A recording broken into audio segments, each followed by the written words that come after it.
All right, we are on Good Morning Planet Earth. This is Camera Chat. You have found us. Today's topic is shooting RAW versus shooting JPEG. Are you still shooting JPEG? Should you be shooting RAW? And of course, having fun taking better pictures. Right. You know what? The last couple of times I've completely forgotten to introduce us. Right. My name is Jim Selleck. This is my partner in crime, Thomas Niswander. And Esquire. Esquire, yes. Thomas Q. Niswander. Mr. Flintstone, I presume. Ah, hi. We were just talking about you, neighbor. So what I was saying before we came on is there the salamanders and newts, are they like the same family of lizard? They're not lizards, are they? They're actually dragons. Are they dragons? A salamander and a newt. That's just I can't even go there. I don't know where to start. It's like we have them. We have them in our backyard. I'll be up tonight at 4 a.m. Googling that. He's going to Google it. He really is. The things that keep you awake at night. We have talked about shooting JPEG versus RAW several times since we started doing this exciting adventure back in 2017. Wow. 2017. Wow. And it is a subject that just doesn't get old because people continuously kind of don't understand exactly what the difference is between shooting RAW and shooting. You want to start? You want to take? Let me go through. I got a little thing up here that from Photo Focus. Why shoot RAW? Right. So where's this one I liked? The bottom line, is that the one that I liked? I don't know. I sent you a couple of them. You should just make this up as you go on. You're so good at making it up as you go along. And that half of it's a lie. Yeah, well, that's why it's I make so it good. up, right? It is. So the JPEG is, we've talked before, is a pre-processed image, and the camera does most of the work before it even. Let me take a stab. He's pretty good at it. Let me because I'm in the wrong article. My problem is I confuse everybody because I can't stay away from the technical edge. Right. RAW. Let's look at what is RAW and what is it good for. What is RAW? What is it good for? Oh no! Don't start me. Don't start me. Yeah, right. So basically, a RAW image is a file that contains everything that the sensor in your camera, your digital camera, saw. Right. All the light information that came in through the lens, through the iris, it's all there. And it's a lot of data. That's the disadvantage that people see to RAW, is that it makes really big files. And it also, there's a little secret too. All cameras shoot RAW. RAW is the native mode of the camera. And then, like, your phone may or may not have the ability to save it as a RAW file because the way it's set up. That's right. Right. But what happens is sooner or later we develop the image, and we kind of refer to it that way, where RAW is a digital negative. In fact, Adobe created a format called DNG, which is kind of not too popular anymore. Oh, I see myself on the screen in the back. That's going to throw me off. Oh well, I'll just block it out. But what happens? The Joint Photographic Experts Group, JPEG, came up with this format some years ago. Mm-hmm. Really, it's like 15 years ago. Quite a while ago. Because the storage space was in short supply, and cameras were slower, and it would take a long time to store on a memory card. Back in the day, we shot TIFF. Well, TIFF was even bigger, though. But that's another story. That's a whole other That's story. Another story. We're not going there. Yeah, we didn't shoot RAW. We shot TIFF, and TIFF was huge, and because it had a lot of the information. But they needed a way to make it smaller, and by the way they make it smaller is they decide which information is important and which information is not that necessary, and they throw away everything that's not that necessary. That's the problem. When you shoot, you might see a JPEG file that looks terrific, but you have very limited options for adjusting that file, adjusting that image to pull detail out of it, because a lot of that detail is just gone. Right? Yep. Yes. So On the downside to that is you get really boring looking pictures when you shoot raw. You do. Until you do something to them. Yeah. So I went through and dug through the archives today and pulled up some samples of what a raw image unprocessed versus what a raw image processed can look like, or a JPEG. Now JPEGs, don't take me wrong, because JPEGs, my Nikon is set up to shoot JPEG and raw. And if I want to share, mine as well, because we can nowadays, because memory isn't an issue anymore. That's right, and the speed has gotten so much faster that the saving time is not that different between the two. Like when I first started shooting, like a 16 megabyte card was like $160, you know, and that was a lot. Right. I mean, my first digital camera was actually a Sony Mavica that worked on a floppy drive, and I think you got like 8 pictures on it, and we thought that was like insanely cool, right? Yep. So we actually used those cameras as almost like a Polaroid for before we did the actual shot with film. We'd shoot with that, and then look at it, proof it, and then shoot with the film. But we've came a long way, so it's no reason we can't shoot RAW and JPEG today. And if you're using any type of soft or apps with your phone, like my Nikon does SnapBridge, Canon does their thing, Panasonic does their thing, so it will transfer the JPEG files way faster than the RAW files. That's true. And like way faster.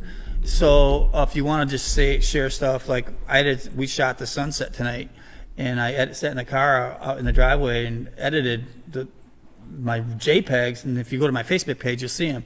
I mean, boom, like that, right? Versus. See, there are advantages. So that's your advantage to the JPEG thing for sharing. So the RAW thing, when you want to go into an image that you really want to do something with and create, now you've got a digital negative, DNG, which you have an actual negative that you can actually tweak. So go ahead and pull that picture up there, Jim. Yeah, we got. Go show that fabulous bean footage. Show them the pictures. Show them the pictures. So this picture that Jim's going to show you here. Yeah, sure. Can you just click on it over there? There it is. Yep, I got it. So this here is whoops. Yep, there it is. Okay, so we're small now. This is shot. It's really windy, as you can tell. It's not the best shot in the world.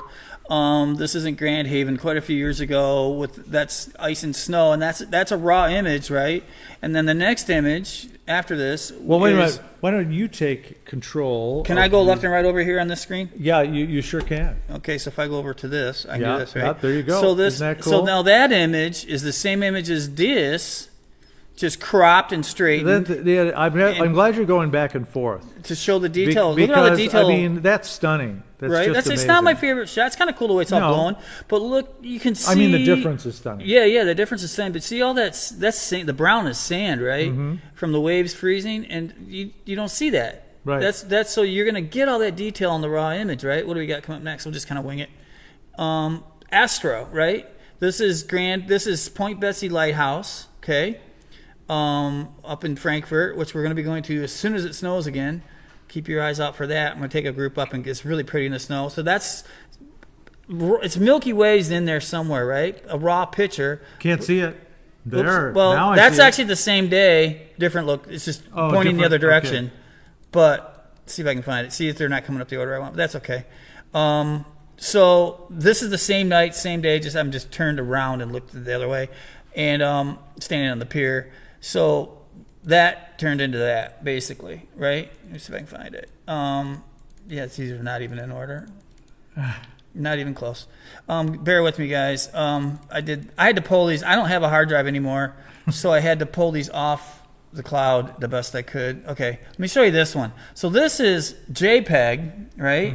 It was a sunflower thing we did a few years back up in Howell, and this is a JPEG shot, right? So I didn't shoot it raw. And I shot it, I don't know what camera I used, doesn't really matter. And then when I pulled it up into I tried to correct, look how, it just looks fake. The colors are off.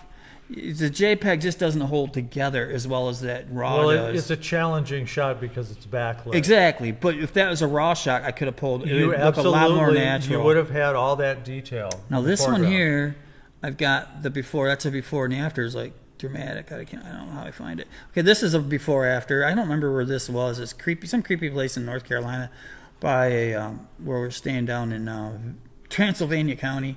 So that's a raw picture before. I thought this was a creepy looking place. And look what you get from, look how much detail came out. I love that. Right? Yeah. Look how much detail you get from, this is raw, from just in camera, and then brightening it up. So all that in a JPEG, all this detail would be gone. You wouldn't be able to hold can it. get some of the But it's detail going to look back, funkadelico. but the JPEGs are also different quality grades too. If you've got that's a huge difference in Milky Way.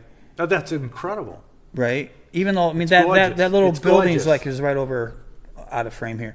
So that's how much. So for Milky Way photography and astrophotography, RAW is essential. Absolutely essential. And then if you want to get into stacking and all that stuff, So I think we probably should have started out by saying that if you are at confuse you yet? Yeah, if you're all serious about photography, if you there we go. if you're approaching photography as an art, if you want to right. express yourself, you're definitely going to be taking the pictures that you shoot and putting them through something like Lightroom, a tool like Lightroom. Right. Or there's apps out there that do a great right. job. There are many others, just Lightroom is sort of the generic like Kleenex right now. Right, yeah. Lightroom is like like saying Photoshop, But if you're not going to do that, if you're just a very casual photographer, well, maybe JPEG is really all you need, because you don't need to be able to process and recover all that detail. Right. So I mean, I went in like tonight.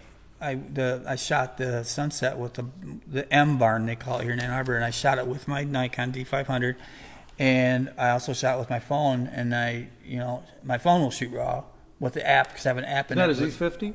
Yeah, Z50, right? What did I say? You said D500. Oh, it's my Z500, right? Yeah, actually the Z50 is basically a D500, but in a Z body.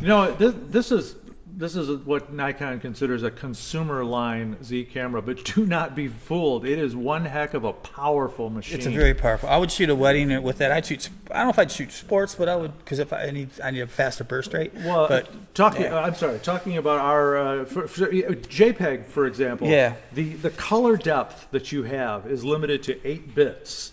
That is as much color information as you have for anything. This thing shoots 16 bits. Right. And that means if you save a JPEG file, you're immediately throwing away 50% of your color information. It's just gone. At least. That article talked about that well. Like this shot here I have up now is the same sunflower day, and there's lines and everything. But when I shot this, I knew, and I was going to shoot it as a panoramic anyhow. Mm-hmm. And then this is a JPEG, and then when I edited, I mean, it's not bad. You can still get, it's overcooked, which I call overcooked, processed too much, but you can still make a JPEG work. Yeah, you can. And if it was raw, it would be smoother. It would be better. It wouldn't be so harsh of colors. Right. And a little bit less plastic. A little plastic. Yeah, plasticky looking. Yeah, like fake sunflowers. So I don't know if that helps you guys with it. I have this is a raw. I mean, look how terrible that is. It's the same thing works. Well, video does the same thing with color grading. Yep. And if you see a movie before it's color graded, it looks like that. It looks flat. That you're pointing at. I mean, I'm pointing at the screen behind me. It looks like that. And because that screen that I'm looking at's there. Yeah. So So movies are the same way. It's really weird to watch a movie clips before they color grade it, and how much it. And then that's a whole different thing, which Jim knows a lot about, is color grading and what colors they want you to focus on. And by the way, just by coincidence, if you are interested, I'm going to do. Go ahead. Yeah. If you're interested in getting into the more technical whys and hows, yes, it just happens that Tom here provides workshops where he will share that information with you in depth. Yep, one-on-one. We almost said in depth at the same time. I know, right? You owed me a coat. Exactly. Yeah. So tell us what's your upcoming. Do you have a schedule yet for, or are you still kind of working on that? So the past 16 years I've been doing National Photography Workshops, Michigan Photo Ventures, and all that. And then I started Great Lakes Lighthouse Photography Facebook page, which is just going insane. It'll be at the 10,000 people mark soon. It's one of those things that exponentially grows. Exponentially, yes. Just boom, boom. You tell someone, and they tell someone. The next thing you know, they're using VO5. Yeah, they are. So some will get that, and some won't. I'm a Prel man. Prel, yeah. And So my focus now is really on the lighthouses. And this time of year, we went out a few weeks ago and we got that last polar vortex with some ice, and then there's no ice anywhere on the lakes right now.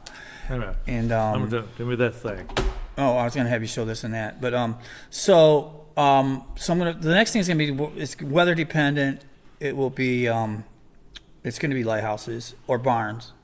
I went and scouted some barns tonight. Barns are cool if I don't like taking pictures out in this kind of weather because it's a bunch of sticks, I call it, dead trees with nothing on them. Right. So they're kind of boring. But if you take that same boringness and flip it and shoot a high contrast black and white, it looks pretty cool, right? Yeah, that's so the right. color is not right. Robert Beach, I know he's watching. So I'm gonna do a barn thing. Barns in black and white and brunch. Maybe we'll do like a barns black and white and brunch. Brunch, yeah. That's easy for you to say, right? And we might do that here at Sandbox Studios. We'll see how that goes, or we figure that out. But so my main focus this year is going to be lighthouses. That's fantastic. Now we're back to the. We're back to lighthouses. No, that's all right because we happen to have a lighthouse right here. Yeah. So this one is Point au Bras. This is up in Port Austin in the Thumb, and this is a raw shot. Kind of boring, but that color I overcooked it quite a bit. It's kind of all right to overcook. It's it's a little punchy. So you get, but the detail, that color is there, right? See, and the thing about raw is you can get a lot more out of the clouds than you can with the JPEG. Yeah. Look out, there's this more cloud going on, right? So but I like this. Like I said, I shoot both JPEG and raw, and it just depends. And it depends on what I'm doing. And I noticed this. If anybody knows what exposure bracketing is, when I shoot raw on the newer cameras like Jim and I have, we don't have to bracket as much because we have more room to work with in that single image than we do with having to have 3 that are different.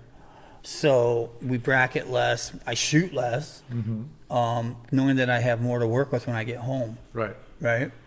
And but hopefully that helps you guys. That's a workshop topic, I suppose. I'd like to find that to comment on. If you do bracket, you have so much. No, these are all JPEGs, right, or RAWs with no editing. There's that. See, I had them in sort of an order. These are some Colorado shots. That's all right. Those are little ones. We can make those little ones bigger. That is a raw file after editing. That's Wagner Falls up in the UP, which we will be hitting this winter yet while there's still snow. That's a 3-day trip. I'm looking into the next decent fresh snow we get, so we don't get all that melty, because the snow gets ugly in the UP too, like it does down here. It doesn't get as dirty, but it gets ugly. So that's right there. See, there's the JPEG version of that shot, right? And raw, and then that's a raw shot, unprocessed. This is a raw shot processed. Big difference, huge difference. And that's where. And there's my lighthouse that I had for the Milky Way, right? Right. That's actually a fog house, which is next to Mr. Leghorn's house. I caught that. Did you catch that? Did you catch Rewind. That? Rewind. Go back. Foghorn. Leghorn. Yeah. I'll say boy. And then there's that other Astro shot. So my shots are out of order. Sorry, guys. And then this is the shot. This is Chicago, and you saw that one earlier. These pillars. Yeah, what way different. An incredible, and the sky. The sky is the sky detail. Yep. You definitely would not be able to recover. That's my last shot. So sky detail. So I'm see if I can go back to that real quick. Right. You're confused. Now you're making everybody. That's all right. Dizzy, no, okay. Man. Now you're dizzy. So that's that. That's the last shot with no processing and a raw file, and it looks terrible. Right. Hey, you know what? We're about out of time. We got to do our acknowledgments and our thank yous. Oh my gosh, we are. I know. So I told you it was going to go that fast. First off, we want to thank Brad with Sandbox Studios. Thank you, Brad. Brad, and I want to thank Brian at Camera Exchange. Brian, thank you. Brian's been very kind to us. And it's crazy. I had not actually met Brian until a couple of weeks ago, and he's an incredible guy. Yeah, gave me the cook's tour of his incredible store out there in Waterford, and it's great place. Yeah, the other thing is I do buy cameras. We buy cameras through Brian. If He you have buys any camera cameras. gear you want to sell, send me. Go to the Facebook page. Send me a private message of what a list of stuff. I'll get you a price and we'll cut you a check, and we'll beat anybody else's price, or give you 5 pounds of coffee. I said that last time. That one is so old. I know, that's Ollie Fretter, man. That's really old. Yeah. And so Brian, Brad, Sandbox, Mom, Dad, Santa Claus. Yeah. Keep tuning in. We're refining the show as we go, and we're always open for suggestions, right? Oh, I had us in the wrong. There we go. Now we're back in front of the camera. Now we're chat back in set. front of camera chat. Yeah. So I think that takes us to the end of the show. Fabulous. Thank you, guys. Well, thank you very Peace. much. Have a groovy. Is it President's Day? Is this today? It is. President's Day? It's Washington's birthday. Wow. It's his President's Day, isn't it? Okay. We're gonna stop streaming now. Bye. Bye.